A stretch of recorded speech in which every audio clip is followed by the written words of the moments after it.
And we are back with more News Talk, Sauga 960. Marco Patrone with you. It is 9:48 on a Thursday morning. Hope you're enjoying your day. Hope you're looking forward to the weekend. And it'll be a little bit milder than it is now, but for the time being, we're about minus 20 outside our studios in Fort Credit. But it is sunny, at least. I don't know how you feel about this story. Just one of those things, hard to talk about. The governor of Virginia, Ralph Northam, has come out. He's discussed a proposed abortion bill in that state that would basically allow a mother to decide whether the infant's life can be terminated after birth. Yeah, apparently it's not enough that you can legally abort a fetus at any time during the pregnancy in many parts of the United States or here. But now this governor says you should be able to terminate a life after it's born. It just seems like it's never enough for these people.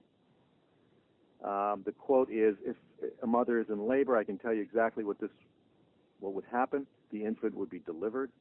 It would be kept comfortable. The infant would then be resuscitated if that's what the mother and the family desired.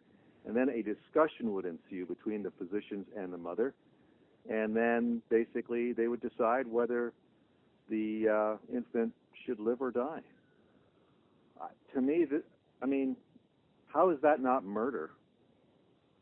You know, it's just they're pushing the boundaries. I mean, at some point, what's going to happen next? Is this going to be a case of, well, let's give it 6 months?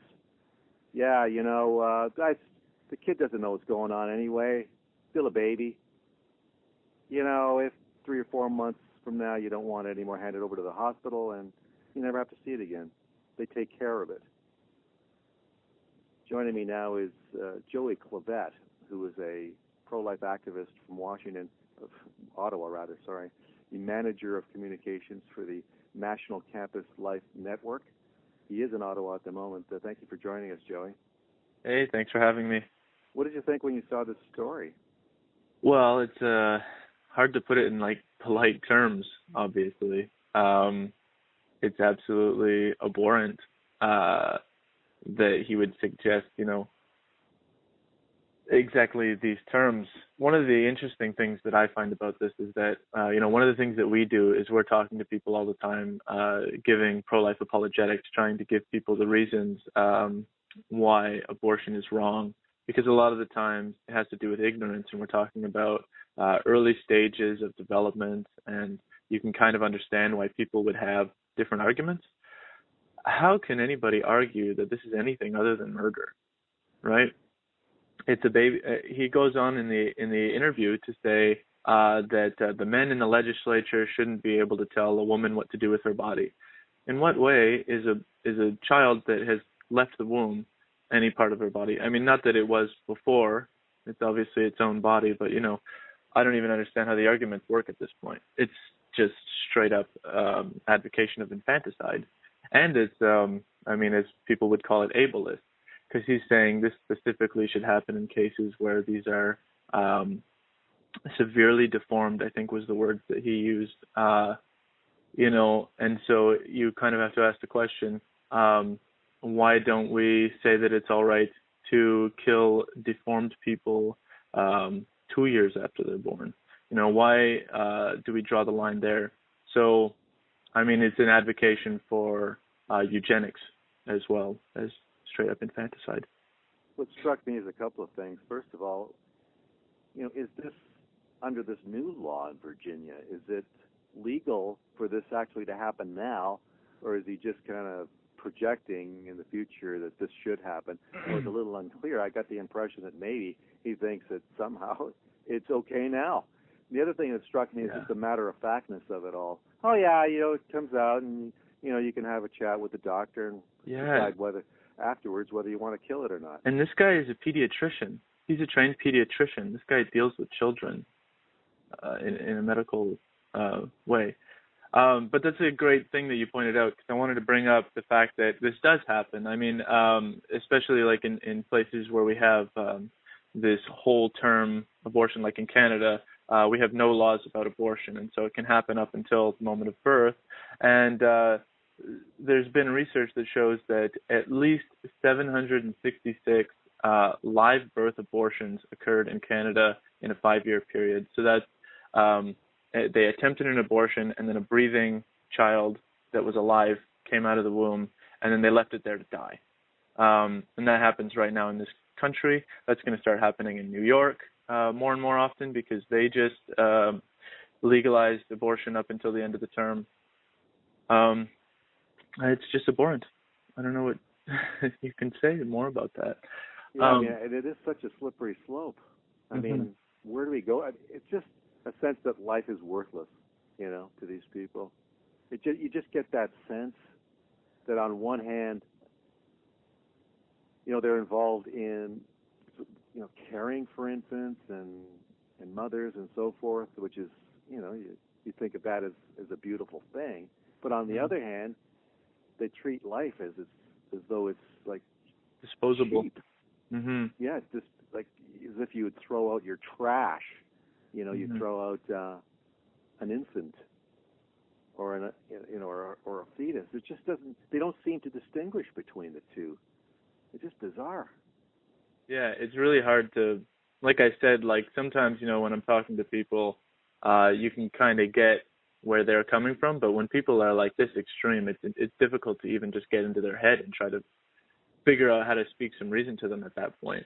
One of the things I wanted to highlight in this conversation was Donald Trump's response to the comments made by the governor, saying that this is going to lift up the whole pro-life movement like maybe it's never been lifted up before. The pro-life movement is very much 50-50. It's a very 50-50 issue. Actually, it's gained a point or two in the years.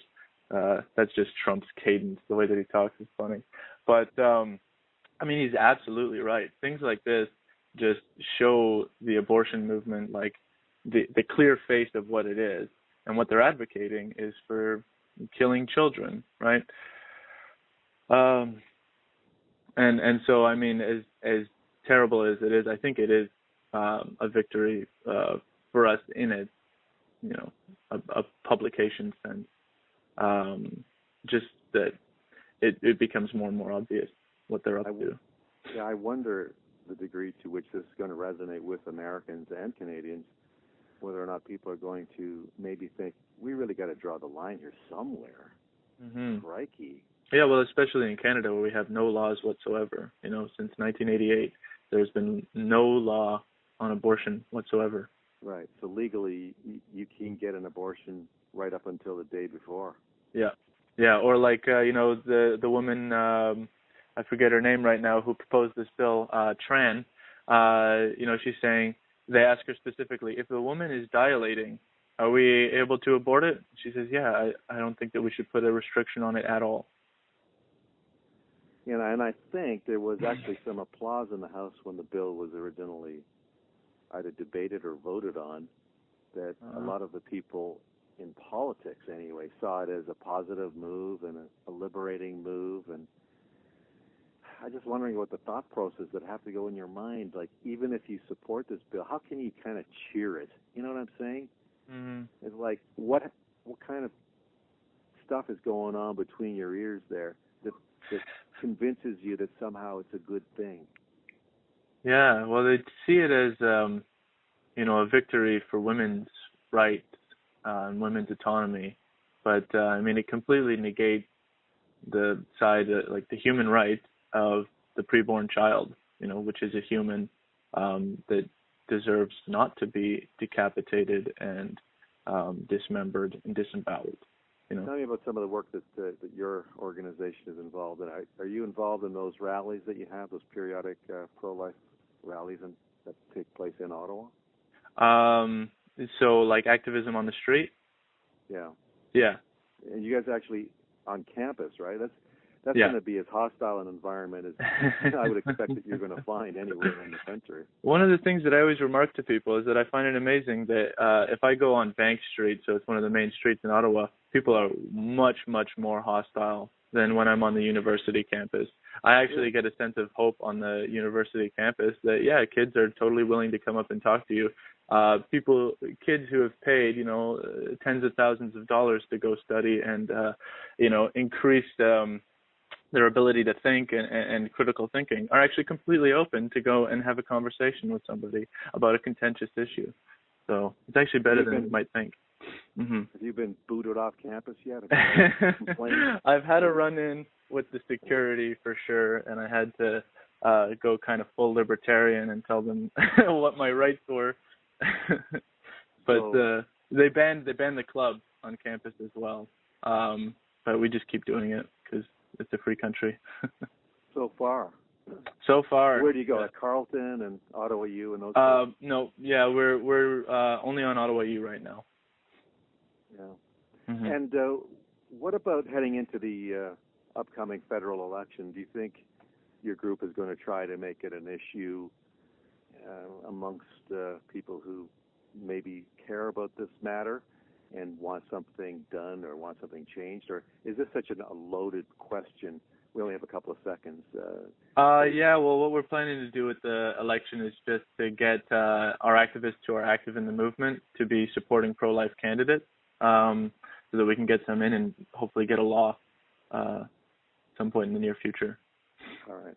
Mm-hmm. Joyce, with that, thank you so much for joining us. I really appreciate that. Thank you so much for having me, Mark. Have a good one. All right.